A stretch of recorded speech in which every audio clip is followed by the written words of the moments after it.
कोड़े वर्ष है रास्ता निर्माण होनी मुख्य रास्तार बाड़ पकाइले महिला।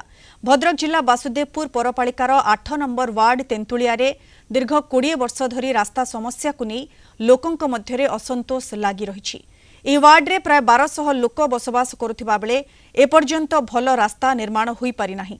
एपरिकी रास्ता काम हेबो बोली दर्शाई रास्ता कड़े एक फलक लगा जाइछि, किंतु सेही फलकरे कोनोसी सूचना किंबा लेखा नथिबारु स्थानीय लोके प्रश्न उठाइछन्ति। रास्तार अवस्था एते खराब होई पड़िछि जे यातायात करबा असंभव होई पड़िछि। बाध्य होई 8 नंबर वार्डर महिला माने मुख्य रास्तारे बाड़ पकाई प्रतिवाद करिछन्ति।